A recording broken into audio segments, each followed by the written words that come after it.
Hello and welcome back to the Get Unstuck and On Target show.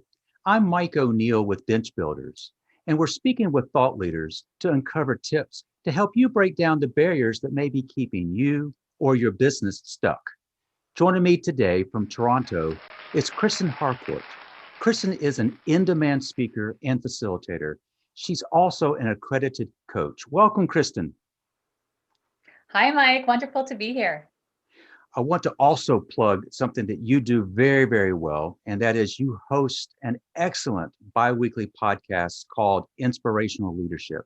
And for those who don't know what she does on this podcast, and I've listened to several of them, she interviews progressive CEOs, strategic HR leaders, and forward thinker experts. And what she's trying to do is to find people who share her passion for leadership development and created positive work cultures. And so I really recommend our listeners to check out Inspirational Leadership, and we'll include a link to her podcast in the show notes. Kristen shared with me before we started recording that her mission is to help leaders transform from the inside out, creating a meaningful career and purpose-driven life where they reach their full potential. I love the visual of transforming from the inside out. Can you elaborate? Why does that mission statement really resonate with you? It does. It has my whole heart and soul when I say that, because I truly believe that for all leaders, and leaders are not necessarily leaders by title, I believe every single one of us has an opportunity to show up and lead every day and model what's possible.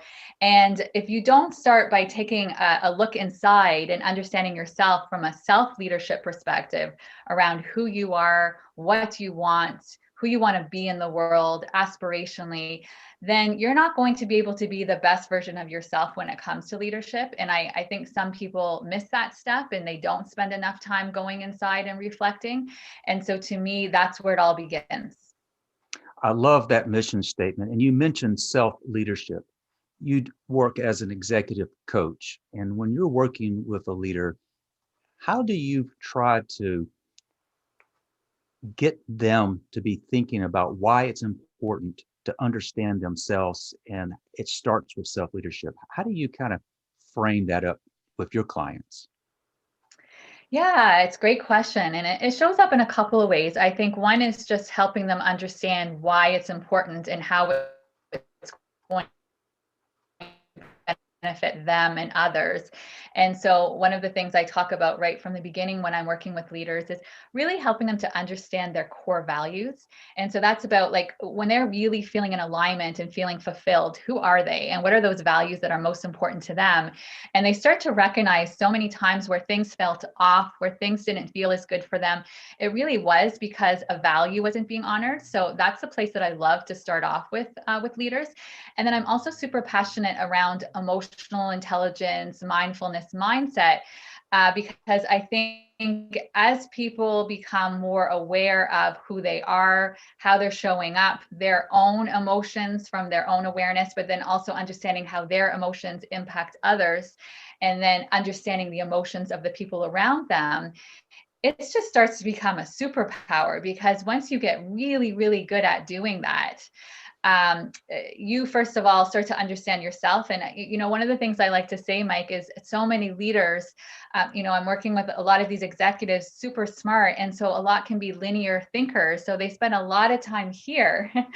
But for the listeners, you could see me, I'm pointing at my head right now because there's so much time spent up in the head, but I'm trying to get them to come down a bit and spend more time also connecting with their heart, but also connecting with their body, right? Because their body is so good at really, as we tune in and letting you know what's going on. Why does something feel right? Why does something feel wrong? And it's just so much power in understanding that.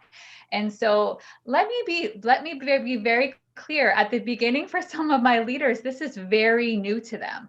And so I start with baby steps, getting them more and more comfortable and going on that kind of journey. Well, you anticipated my next question, and that is, you may be asking them to go places that they might not want to go. So you approach it more with baby steps and then ease into and I think we're talking primarily about emotional intelligence. You also slipped the word mindfulness in a little while ago, and I'm hearing that word batted around a lot. When you use the term mindfulness and you're working with your clients, what is it you're trying to convey? What are you trying to make sure that they understand as leaders?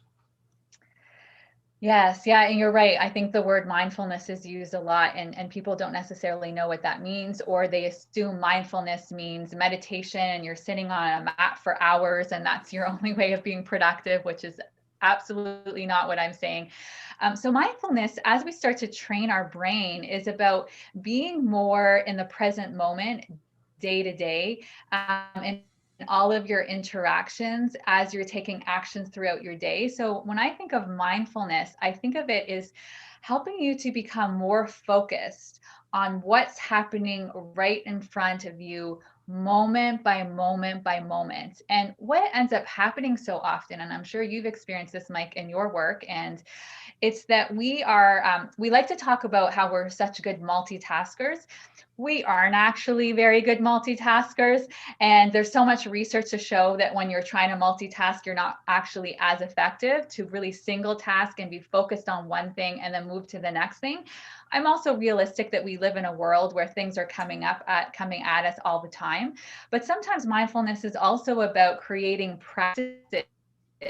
So there are windows of time throughout your day where you can be single focused on one thing, because you end up being so much more productive, more creative, more focused. The output ends up being a lot faster and more effective when you're really super focused on the thing in front of you. So I like to describe it as really mindfulness is training your brain to try to be fully present and really present with the people in front of you, present with the task in front of you, and doing one thing at a time, as opposed to being all over the place, which, as you know, you end up being distracted and less focused when that's happening.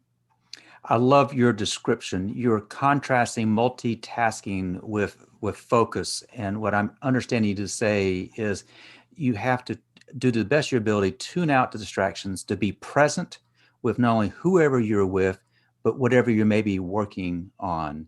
What practical tips might you offer our listeners if they find, boy, they struggle with that? They're drawn, like most of us, to multitasking. What could be a baby step that you would recommend that people would take to begin that focus, to begin looking at things from a more mindfulness standpoint?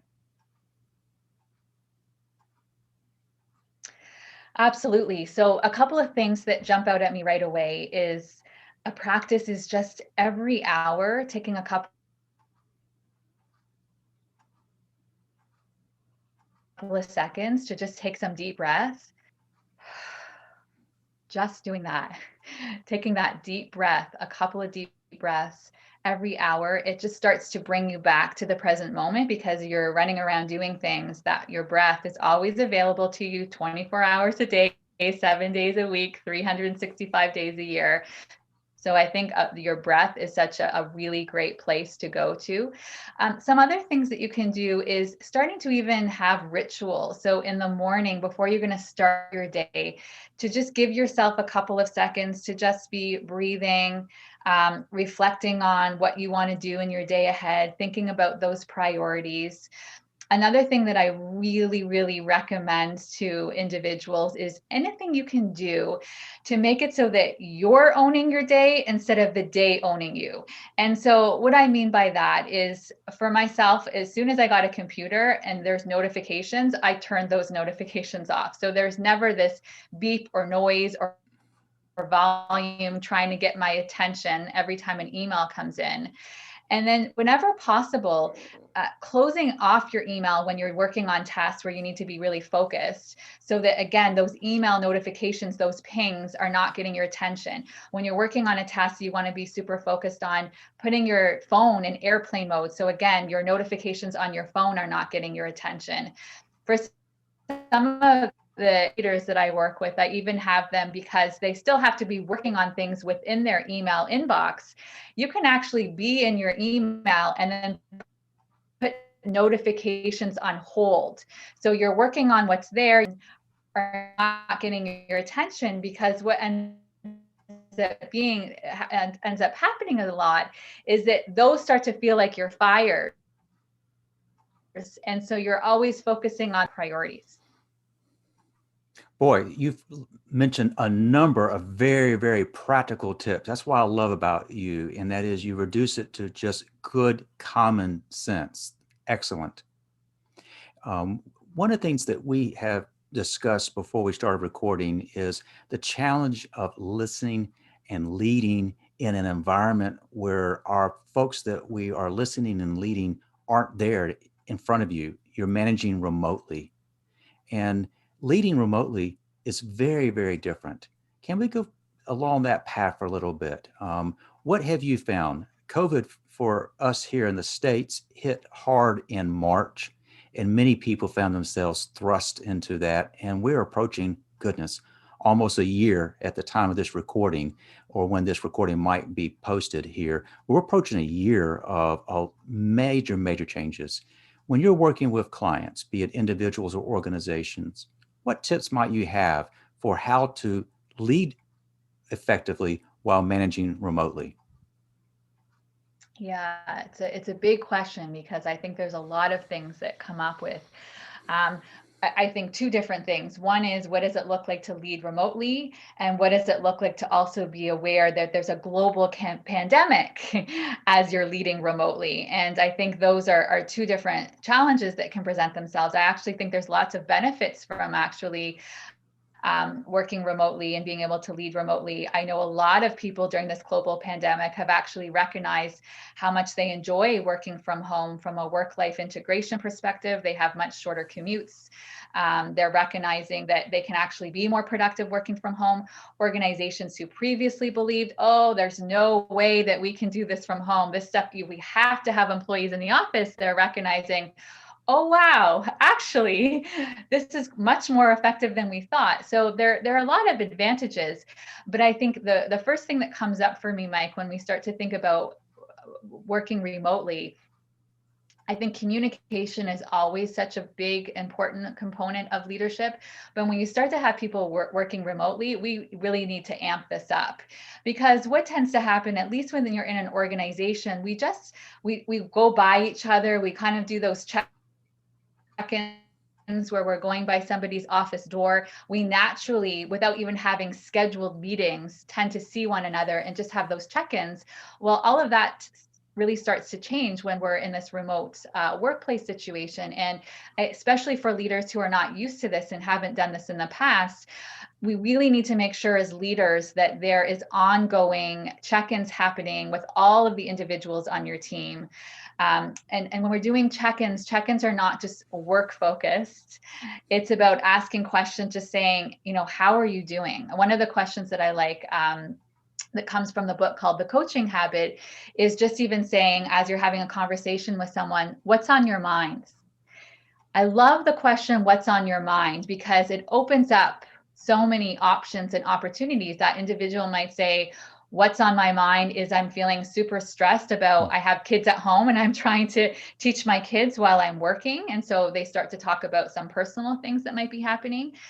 They might say, what's on my mind? I'm thinking about some projects we have 6 months out and I'm feeling a little bit nervous or anxious about it. So it just really opens up the possibility of having a really open conversation. So number one is I really want to encourage leaders to be doing regular check-ins and to really give them an opportunity to not just make it about work, but personal as well. To be asking individuals, what do they need more of from you? Where are they struggling? What's going really well? There's no one size fits all, where one individual might be really liking the way things are working. Somebody else might be completely struggling. We have different learning styles. We have different personality styles. We have different situations and environments that we're working when at home. So I think that's a really important piece that needs to be stressed and emphasized. I think another one is when we start to think about teams, because we don't just want the one-on-one, the individual, but we also want to think about those team dynamics and how are we making sure that the team's having conversations. So that's another thing when we're having our team meetings, whether that's, I've heard some clients where they're having a happy hour, and the happy hour doesn't have to be around alcohol when we hear happy hour, or they might be having a check-in hour or something where they're getting together regularly and just having some fun, checking in. They might be doing an activity, lots of different things I've seen organizations doing. Great opportunity to be too creative. Ask your employees, hey, what do you want to be doing for this meeting? What kind of ideas do you have around some creative ways that we can be having fun, playful, connecting with one another? Also making sure at some point when you're having meetings that there is a question around, maybe everyone's just taking a couple of seconds to say how they're feeling, what's going on with them. Because as people start to share where they might be having some struggles at home, it gives other people permission to also share what they're experiencing and realizing that they're not alone. So I think that whole collaborative environment and having team sharing what's going on, be really, really conscious of. And when I think about inclusive workplaces, each individual and what their circumstances might look like. So maybe with the remote work, some people's hours might be changing. Some people might need to have 1 day a week off. Some people might have to, just having a lot of flexibility around this current situation. And I think this is a little bit more around the global pandemic as well. But we need to just really be cognizant of the struggles look different for all of us when it comes to a mental health perspective during COVID and working remotely.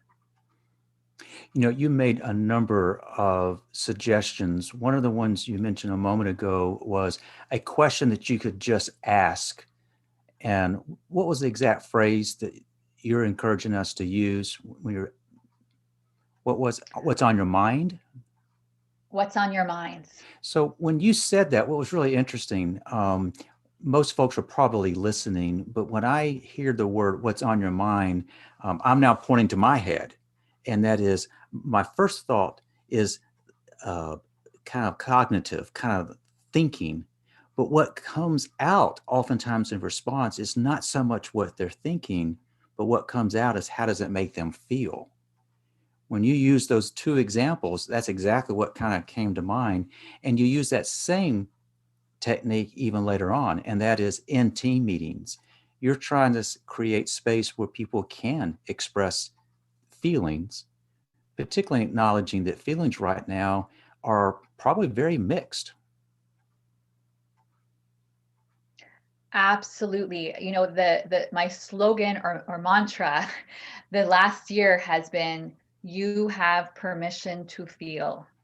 We are all having feelings that are the waves, and for some the waves are bigger, and their roller coaster could be another way of describing it. But every single one of us is experiencing feelings and a variety of feelings. And I think sometimes, of course, there are people who will be talking about, trying to have a positive mindset and recognizing there's things to be grateful for, and that's wonderful.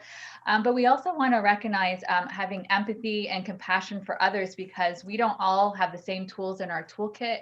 We don't all deal with stress the same way. We don't necessarily all have the same coping strategies. So it's really about having tons of compassion, but also it's okay to have the full range of emotions.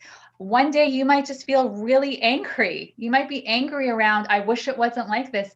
It's okay to feel like that. And so what I notice a lot is people are repressing the emotions.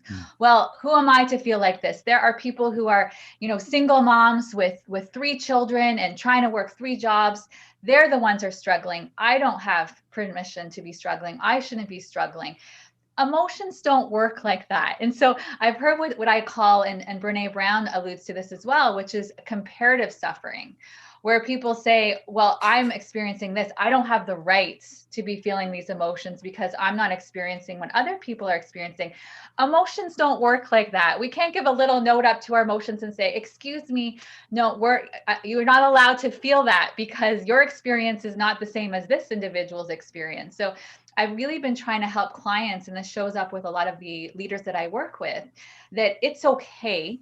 And I try to even be conscious of not saying, positive or negative emotions, because to be a human is to experience the full range of emotions, and sadness and anger and anxiety and overwhelm and frustration, they're all perfectly normal and acceptable emotions. It's what you do with the emotions, right? What do you do to be able to process them in a way that's going to be healthy, so that you're not directing them at others, but giving yourself your space to work through what you're experiencing. That dovetails very nicely to my next question, and that is the emotion around getting stuck or feeling stuck. Would you share an example where perhaps a client got stuck, or perhaps even you got stuck, and what did it take to get unstuck? Mm. Yes, I really, really love that question. And I think we all have gotten stuck several times in our lives. And I'm going to give you two examples. One, something I've experienced in my life, and then another that I see with a lot of the individuals and leaders that I work with. So one that really shows up for me, where I noticed I had felt quite stuck, is after I went back to work having my second child. So at that point, I had a 1-year-old and a 4-year-old. Hmm. I was in a pretty demanding job downtown Toronto, where I had to commute 2 hours in the morning, 2 hours at night. So that's 4 hours commuting. A demanding job, loved the work that I was doing. But I started to notice where I felt stuck is that when I was at work, I was always thinking about my kids and feeling guilty that I should be at home with my kids. And then when I was with my kids, I was feeling guilty about when I'm at work, I'm not super focused on work, and I should be working and thinking about work when I'm at home. So I wasn't fully present in either place. And so I felt stuck because I started to feel like, well, how I can't do anything to change this. I love my kids and they're not going anywhere, and I need to work, and maybe I don't need to work, but I want to work, and that's not going anywhere. How do I deal with this? And so that was actually, Mike, when I started to work with my first coach. Hmm. So that would have been around 7.5 years ago. And so when I started to delve into it and, recognize that I was feeling stuck there, and took a step back and did some inward work and self-reflection, one of the big things that I realized I was experiencing was guilt underneath it about really loving my job and loving going to work. And I recognized that there was a story and a limiting belief that really, to be a good mom, that I should be at home with my kids and I shouldn't be going to work. But that wasn't true for me. That wasn't my story. That, for some people, that's absolutely their experience, and they should be staying at home with their kids because that's what feels aligned for them and their values. And for me, family is a very important value, and I love my kids, but I really also have a strong value around growth mindset and contribution, and the mission that I talked about to you today. And so when I'm working, I feel incredibly fulfilled.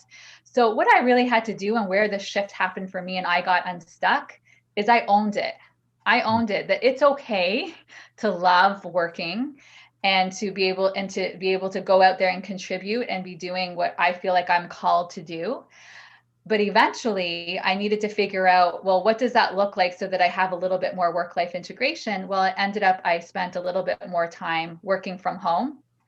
And then eventually I ended up starting my own business, because then I really got to decide what work-life integration was, because I was my own boss. Hmm.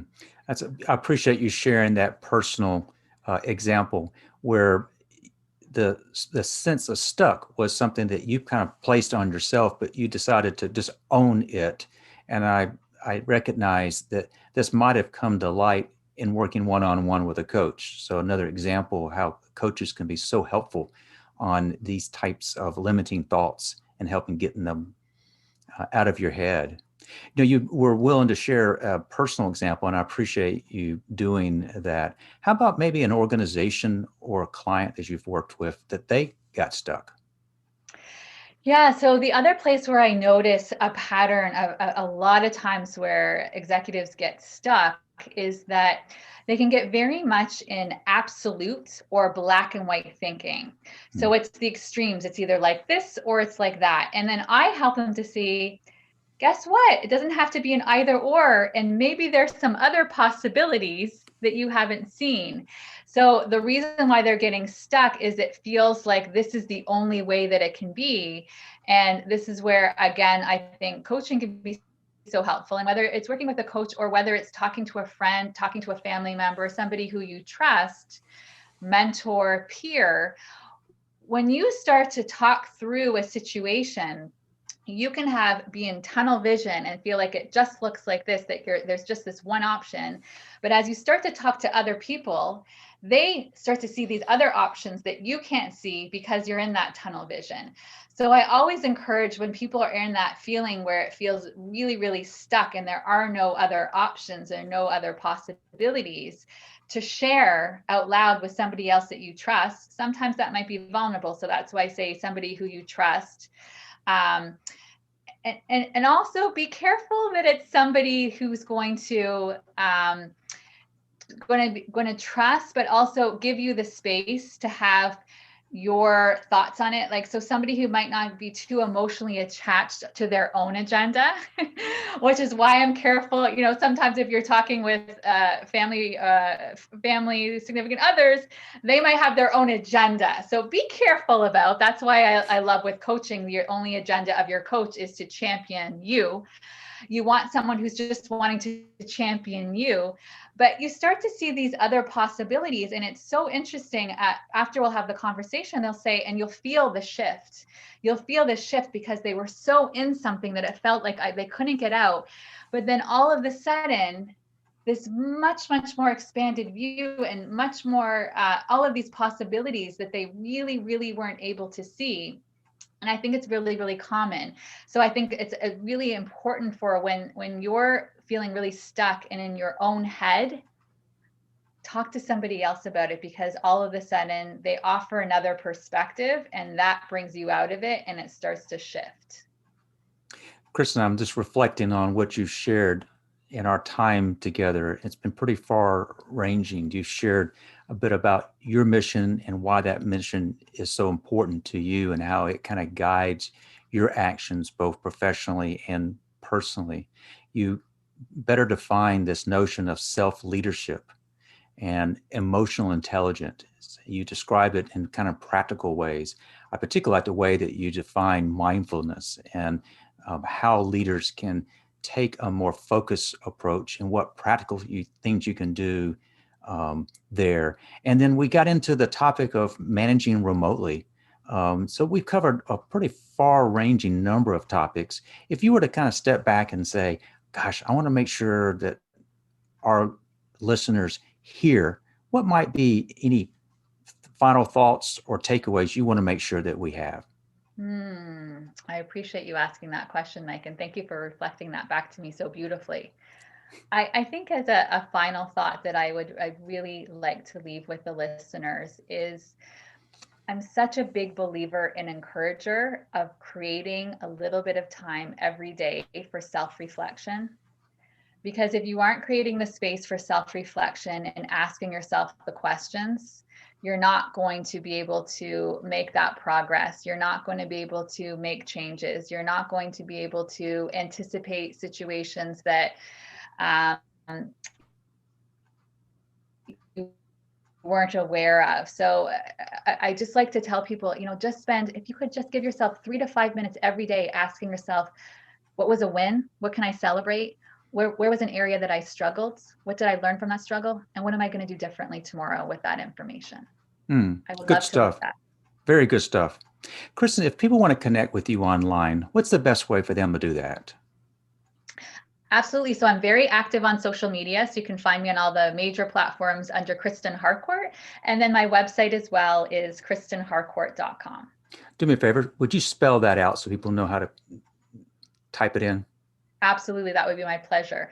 So Kristen is Kristen, Harcourt, HARCOURT.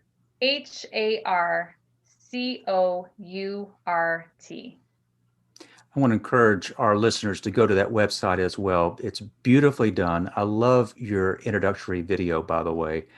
It really shows a personality behind the professional Kristen. Thank you for being with us today. I really enjoyed our time together. I did as well, Mike. Thank you so much. It's been a pleasure. I also want to thank our listeners for joining us for this episode of Get Unstuck and On Target. Kristen is just typical of the great guests that we have lined up. And we upload the latest episode every Thursday. And I hope you'll subscribe, be it Apple, Spotify, whatever your favorite platform might be. But if you've been listening to my discussion with Kristen and you're realizing, something's kind of got me stuck, then let's talk. Why don't you just visit unstuck.show and schedule a call? We'll explore what's got you stuck and perhaps what you or your company can do to overcome that. So I want to thank you for joining us, and I hope you've picked up on some tips that will help you get unstuck and on target. Until next time.